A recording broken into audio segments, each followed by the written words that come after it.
कभी यह भूमि सातवाहन, राष्ट्रकूट और यादव जैसे महान राजवंशों के अधीन थी, जो अपने पराक्रम, समृद्धि और धर्मपरायणता के लिए प्रसिद्ध थे। यहाँ के लोग योद्धा थे, व्यापारी थे, संत थे, जो स्वाभिमान और स्वतंत्रता के साथ जीवन जीते थे।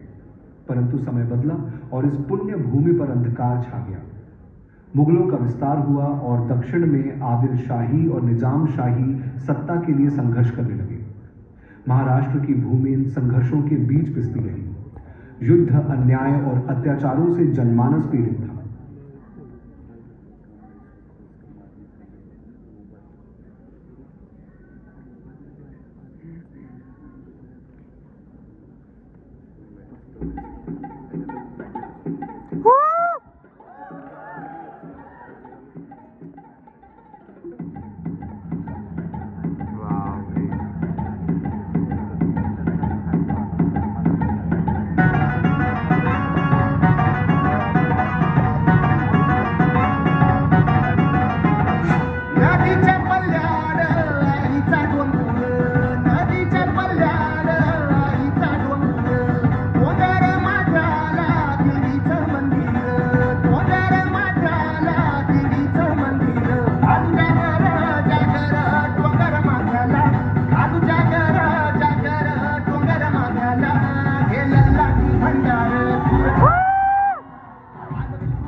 महाराष्ट्र काल के गर्भ में छिपा एक ऐसा युग जब धरती अत्याचार की आग में तप रही थी। मुगल साम्राज्य अपने चरम पर था और धर्म की रक्षा के लिए कोई भी योद्धा नहीं। चारों ओर अन्याय का तांडव था। देवालय ध्वस्त हो रहे थे, लोगों को उनकी आस्था से विचलित किया जा रहा था। मराठा भूमि पर अशांति का काला बादल मंडरा रहा था। ऐसे विकट समय में प्रतीक्षा थी तो केवल एक नायक की। और तब शिवनेरी के दुर्ग में माघ शुक्ल त्रयोदशी शके 1630 को माता जीजाबाई की कोख से एक तेजस्वी बालक ने जन्म लिया। उसका नाम रखा गया शिवाजी।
महाराष्ट्र को आलोकित करने वाली थी और एक नए स्वर्णिम युग का सूत्रपात करने वाली थी। 15 वर्ष की आयु तक उन्होंने किले जीतने का अभियान शुरू किया। सबसे पहले तोरना, फिर पुरंदर, कोंडाना और राजगढ़। इन विजयों के साथ उन्होंने हिंदवी स्वराज्य की नींव रखी। अपनी तीव्र रणनीतियों और गनिमी गावा से उन्होंने आदिल शाही और मुगल जैसे विशाल साम्राज्यों को चुनौती दी। तानाजी मालुसरे, यसाजी कंक और बाजी प्रभु देश पांडे जैसे वीर उनके हर संग्राम में कंधे से कंधा मिलाकर खड़े रहे। 1659 में जब अफजल खान एक विशाल सेना के साथ स्वराज्य के रूप में आया, तब महाराज ने अपने चातुर्य का परिचय देते हुए उसे प्रतापगढ़ में परास्त कर इतिहास रच दिया। इस भव्य विजय के बाद उन्होंने कोंकण पर आक्रमण कर आदिल शाही सेना को पराजित किया। लेकिन जल्द ही एक मुगल चुनौती उनके सामने आई। सम्राट शाहजहां की मृत्यु के बाद औरंगजेब ने दक्कन सहित भारत के अधिकांश भाग पर शासन किया। शिवाजी राजे के स्वराज्य अभियान ने तब तक मुगल दरबार का ध्यान अपनी ओर आकर्षित कर लिया था। शिवाजी महाराज की नई हैसियत ने उन्हें मुगल साम्राज्य के दक्षिण की ओर विस्तार के रास्ते में एक बड़ी बाधा बना दिया। उन्होंने औरंगजेब के इलाकों को लूटकर पहले ही उसका गुस्सा मोल ले लिया था। बिना समय बर्बाद किए औरंगजेब ने अपने मामा और विश्वस्त सेनापति शाइस्ता खान को 1660 में शिवाजी को हराने के लिए दक्कन का सूबेदार बनाकर भेजा।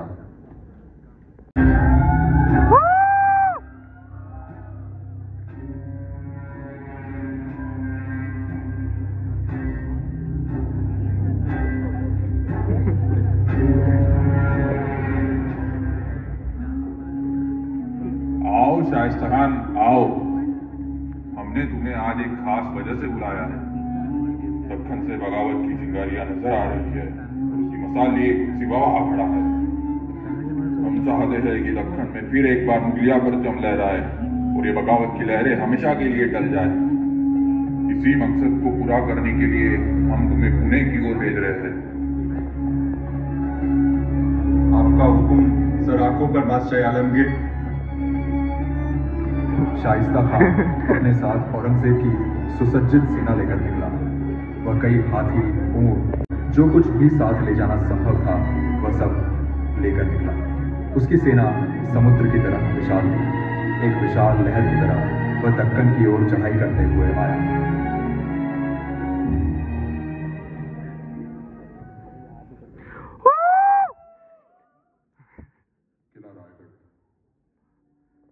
शिवबा, बादशाह ने पूना की गद्दी पर अपने मामा शाहिस्ते खान को नियुक्त किया है।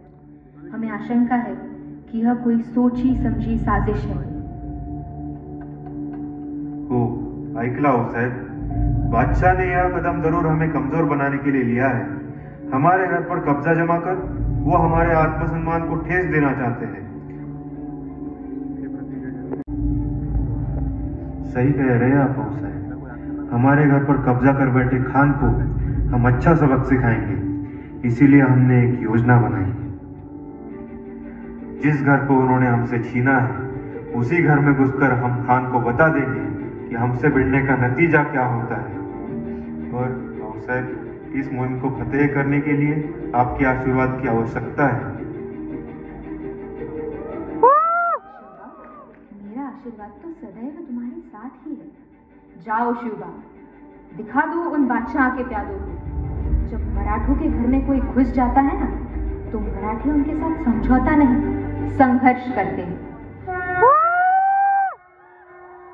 भेष बदलकर शादी की बारात में घुल मिल गए। लाल महल के सामने पहुंचकर वे दो हिस्सों में बंट गए। महाराज कुछ मामलों के साथ महल में प्रवेश कर शाइस्ता खान को ढूंढने गए।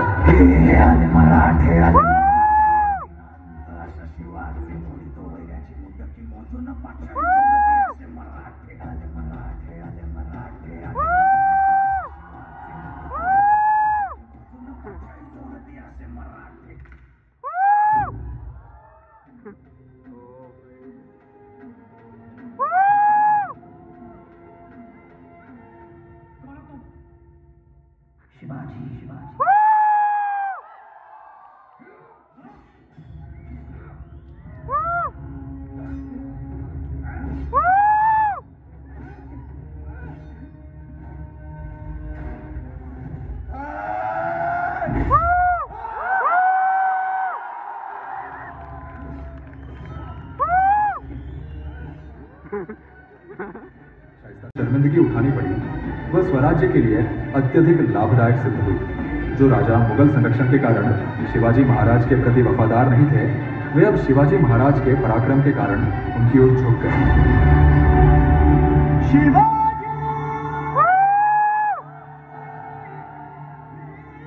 मानित हो उठा। शक्तिशाली सेनापति जो लाखों की सेना के साथ पुणे में डेरा डाले था, शिवाजी महाराज के चतुर युद्ध नीति के आगे पराजित हुआ। घायल और अपमानित होकर उसे दक्कन से हटा दिया गया। यह मराठाओं की एक और शानदार जीत थी, जिसने साबित कर दिया कि केवल संख्या बल से नहीं बल्कि रणनीति और साहस से युद्ध जीते जाते हैं। लेकिन यह संघर्ष यहीं समाप्त नहीं हुआ। 1664 में मुगलों की आर्थिक शक्ति पर प्रहार करने के लिए शिवाजी महाराज ने मुगल साम्राज्य के सबसे धनी बंदरगाह सूरत पर आक्रमण किया। उनकी सेना ने तेजी से आक्रमण किया, अपार धन संपत्ति हासिल की, लेकिन आम जनता को कोई हानि नहीं पहुंचाई। यह औरंगजेब को दिया गया स्पष्ट संदेश था, हिंदवी स्वराज्य कभी मुगलों के सामने नहीं झुकेगा।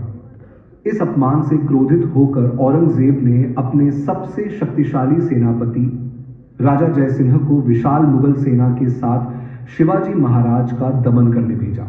औरंगजेब के हुक्म के बाद मिर्जा राजे जयसिंह अपने सरदार जसवंत सिंह और दिलेर खान के साथ दिल्ली से पुणे की तरफ निकल पड़ा। ये खबर महाराज को पढ़ते ही उन्होंने सभी किलेदारों को सतर्क रहने की आज्ञा भेज दी। तब पुरंदर किले के किलेदार मुरारबाजी देशपांडे थे। दिलेर खान 5000 पठानी सेना के साथ पुरंदर आ पहुंचा। मुरारबाजी 700 मावलों के साथ मुगल सेना से 45 दिन से लड़ रहे। मिर्जा जी, हमारी फौजें राजगढ़ की तरफ रवाना होने के लिए तैयार। सुनिए दिलेर खान, ये सुनने सुनाने का वक्त नहीं है मिर्जा जी, जंग करने का वक्त है। हाँ बिल्कुल। हम भी चाहते हैं कि सिवा की आवाम पर हमला बोल दें। जी नहीं मिर्जा जी, हमला किले पर होगा, क्योंकि सिवा की सारी आवाम किले के भीतर पहाड़ों में महफूज है। हम दक्षिण पर मुगल सल्तनत का झंडा लहराने जा रहे हैं अभी और इसी वक्त। दिलेर खान,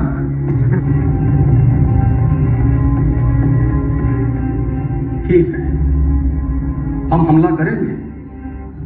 रास्ते में आते सारे गांव, खेत खलियान और सिवा की सारी आवाम को रौंद कर रख देंगे। एक बात और मिर्जा जी, हम राजगढ़ पर नहीं, हम हमला करेंगे पुरंदर पर। पुरंदर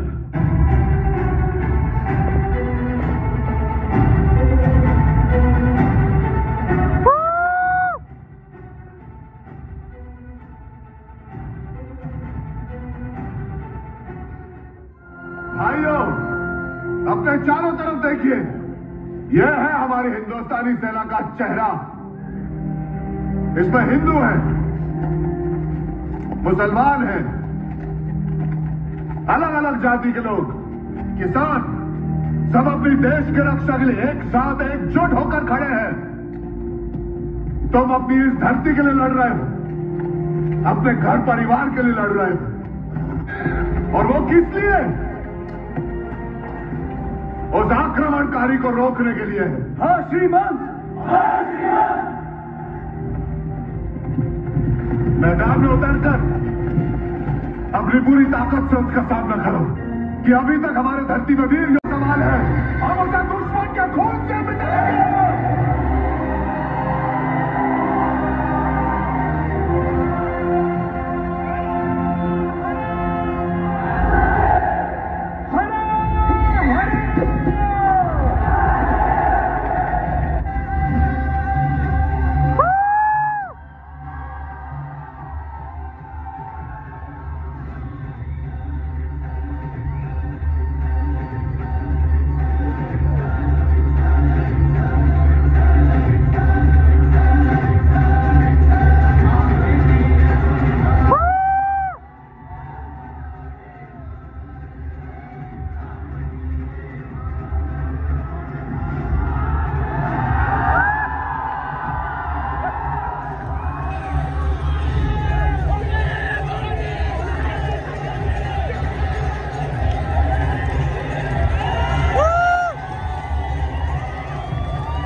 सपनों का अधिकार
समझौता करने का विचार किया।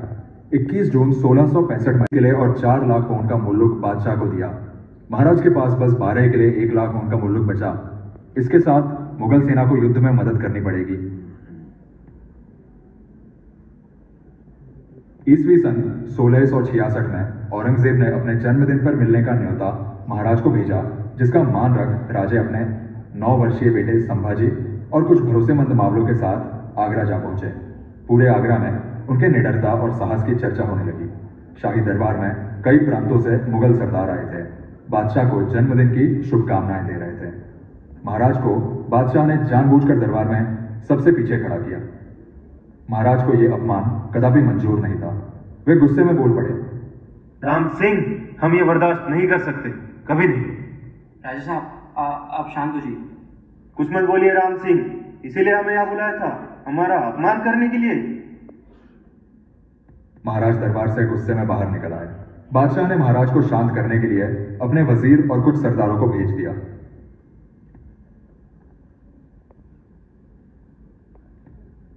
ये क्या कर रहे हैं आप शिवाजी? वजीर साहब, जब से हम यहाँ आए हैं तब से हमारा जानबूझकर अपमान किया जा रहा है। हम स्वतंत्र राज्य के राजा हैं, कोई मनसबदार नहीं जो आपके बादशाह का हुक्म माने। पर भरे दरबार में चिल्लाकर आपने बादशाह को शर्मिंदा कर दिया। जब बात हमारे आत्मसम्मान की हो, वहां हम जगह देखते बैठेंगे। आप चले जाइए और बता दीजिए अपने बादशाह को, ये सह्याद्री का बाग शिवा एकदम उड़ेल पण वाकणार नाही।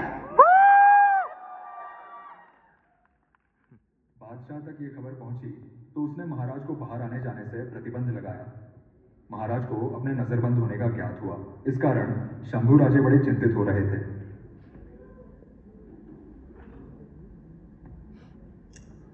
बाबा साहेब, हम घर कब जा पाएंगे? अपने माँ साहब से मिलना है। चिंता मत करो शंभू, इतना याद रखना, जब सब रास्ते बंद हो जाते हैं तो एक रास्ता खुल ही जाता है। हमने एक योजना सोची है यहाँ से निकलने के लिए। बीतते दिनों के साथ महाराज के लिए बड़े चिंतित थे।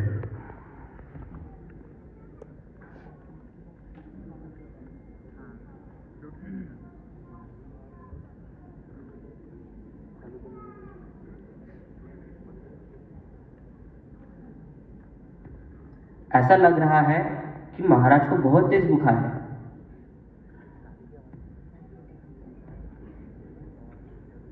महाराज, हमें ये कुलदेवी का दोष लग रहा है। इसको हटाने के लिए कुलदेवी को प्रसन्न करना होगा, यही एक उपाय है।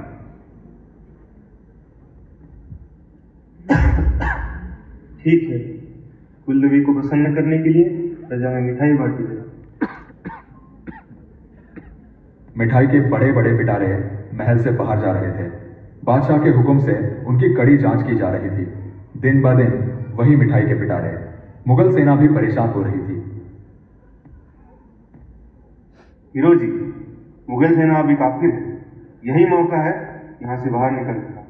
हम शंभू राजे के साथ पिटारों में बैठ के बाहर निकल जाएंगे।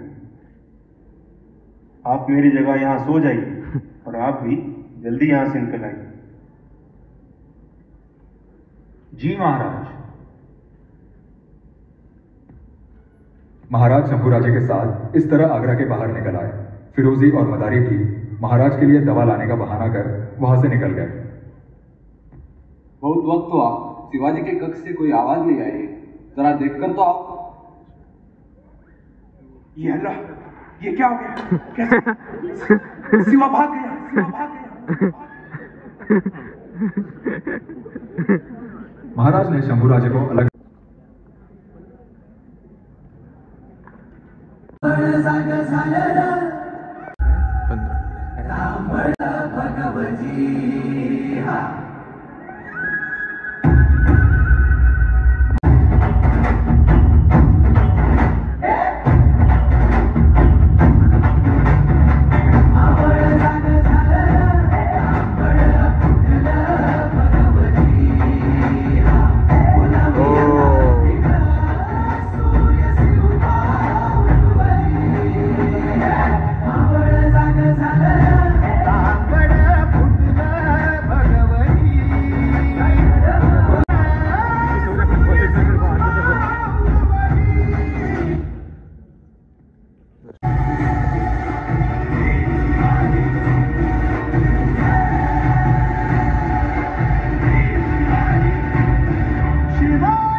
भवानी का अभिमानी है, जिया माता का रणवीर है, माँ भवानी का वरदान है। हमारी अस्मिता का सिंह जब दहाड़ के तो चूर चूर हो गए वो हौसले पहाड़ के।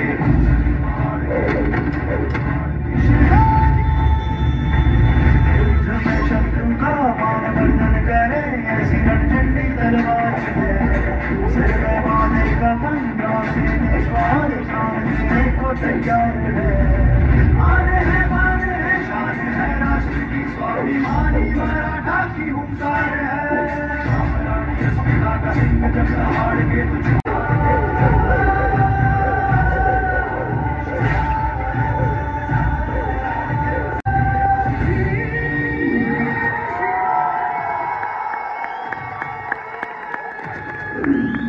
आगरा से लौटने के बाद उसे जीत ली है, पर एक महत्वपूर्ण किला अभी भी बाकी था और वह था पन्हाला। काय झाले आऊ साहेब, आप इतनी चिंतित क्यों नजर आ रही है? शिवबा, हमें अपनी प्रजा पर जो अन्याय हो रहा है वो देखा नहीं जा रहा। आज ही खबर आई है पन्हाड़ा गांव में किसी गरीब किसान को करना देने के जुर्म में जिंदा जला डाला। शिवबा, कुछ भी हो जाए ये किला हमें जल्द से जल्द लेना ही होगा। हम भी यही सोच रहे थे आऊ साहेब। पन्हाला जीतने के लिए महाराज ने अपने बहादुर मावलों में से कोंडाजी फरजंद को चुना। पन्हाळा घ्यायचाच नाही वय, आणि तो एकाच खावात घ्यायला हवा वयजी, खच हवा।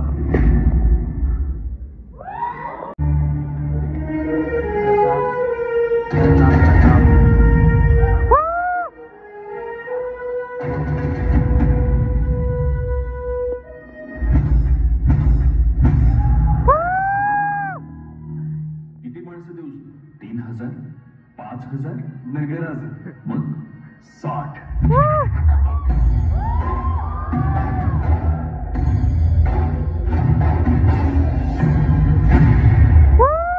स्त्री ही मराठ्यांच्या देव्हाऱ्यातली देवता आहे, तिची सरेआम विटंबना चालली आहे। हा बंदोबस्त झालाच पाहिजे। होत नसेल तर आम्ही तलवार घेऊन निघू पन्हाळ्याच्या वाटेवर।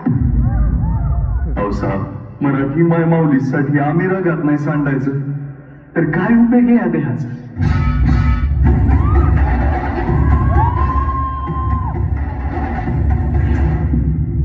आऊसाहेबांनी पन्हाळ्याचा इडा दिला आपल्याला। गड्यानो आता जीव गेला तरी चालेल, पण पन्हाळा मारायचा।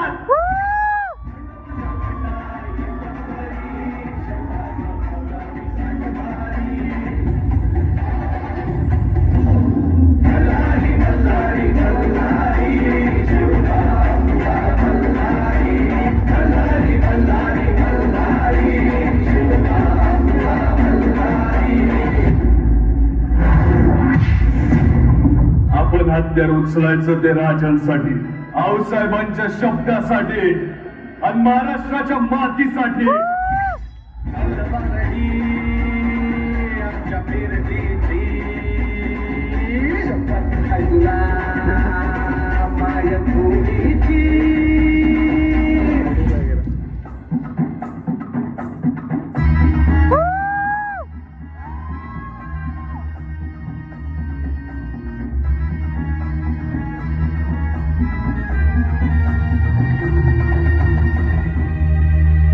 गनीम असू दे काळ नाकस हरी, नाचू थैथया त्याच्या डोसक्यावरी।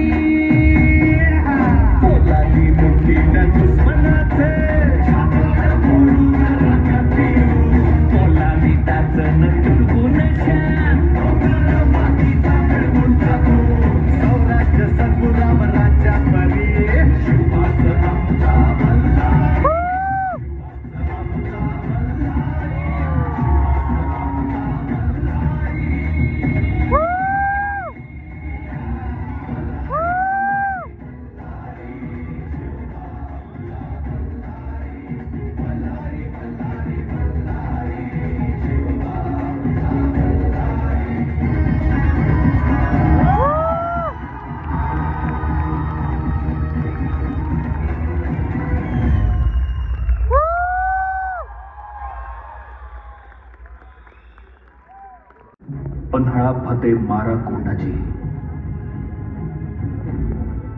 रयतेच्या अपमानाचा सूड घ्या. आमच्या तानाजीच्या रक्ताचा सूड घ्या.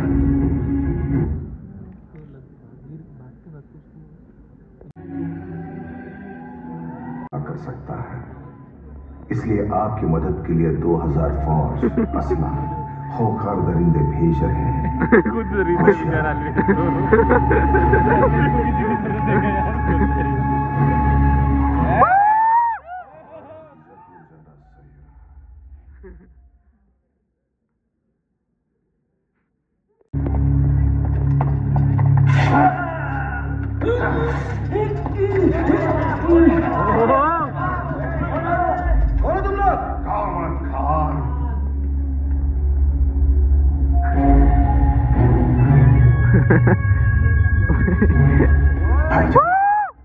हमारी रात की नींद हराम हुई है और आप लोग आंखें बंद करके पहरा दे रहे हो.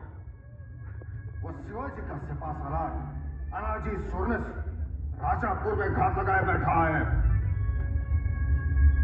और तुम गाफिल हो. अगर आज के बाद किले पर पहरा कमजोर मिला तो दुश्मन बाद में मैं अपने हाथों से उसे मार दूंगा. याद रखो कि हमारा पाला मराठों से है और मुझे यकीन है कि वो आसिफ भूत जैसे आएंगे अंधेरे में.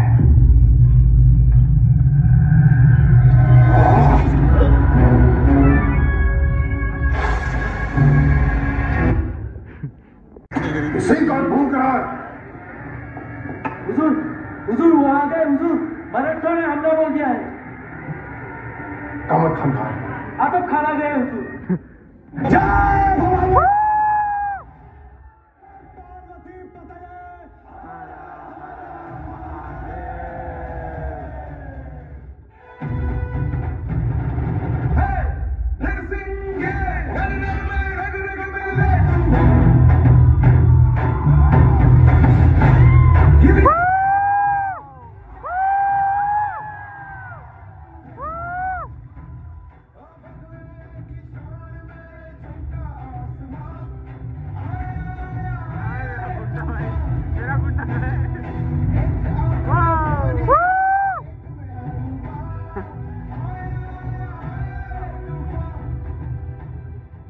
चला गड्यांनो, उत्तर द्वार फतेह झाला.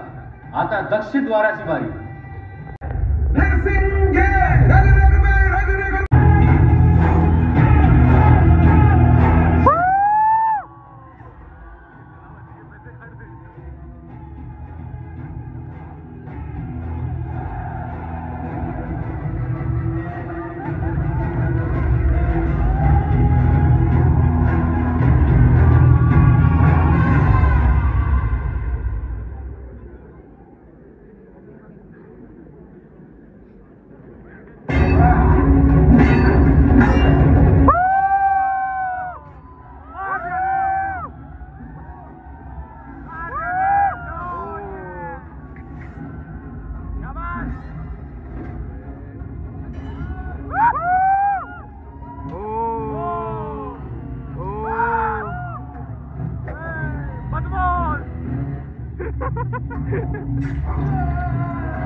इतना आसान नहीं है मुझे खत्म करके ये किला. अगर तुम्हारा शिवाजी भी आए ना तो उसके लिए नामुमकिन है. और उसके बाद तुम्हारे शिवाजी को हम खत्म कर देंगे.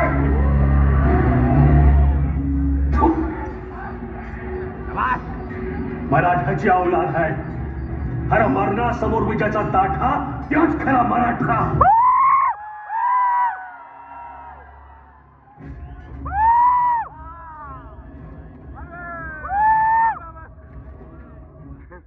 आता मरायच्या आधी नीट बघून घे. आम्ही मराठी माणसं. राज्यासाठी आणि स्वराज्यासाठी आपला हातावर घेऊन लढतो, धर्माचं काम करतो, म्हणून धर्मानं मरतो आणि धर्मानंच मारतो. तुझ्या गत पाठीवर वार नाही करणार हराम्या. छाताड फोडून रगात पिऊ अशी वाघाची जात आहे आमची.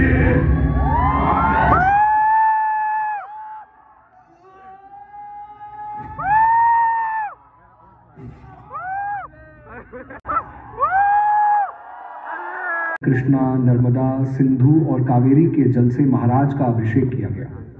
काशी से पधारे महामहिम गागा भट्ट ने इस राज तिलक का नेतृत्व किया और घोषणा की कि अब यह वीर केवल एक महान योद्धा नहीं बल्कि संप्रभु छत्रपति हैं. प्रजा ने उनके चरणों में प्रणाम किया, किंतु यह नतमस्तक होना भयवश नहीं था. यह श्रद्धा और भक्ति से भरा समर्पण था. यह केवल एक राज्याभिषेक नहीं था, यह हिंदवी स्वराज्य का उद्घोष था. यह उन सम्राटों के लिए एक संदेश था जो भारत भूमि को गुलाम समझ बैठे थे. यह सिद्ध थी कि आत्मनिर्भरता, स्वतंत्रता और धर्म की रक्षा अब एक स्वप्न नहीं बल्कि यथार्थ थी. और उसी दिन से शिवाजी महाराज केवल एक नाम नहीं रहे, वे इतिहास बन गए, वे क्रांति बन गए, वे स्वराज्य के अमर दीप स्तंभ बन गए.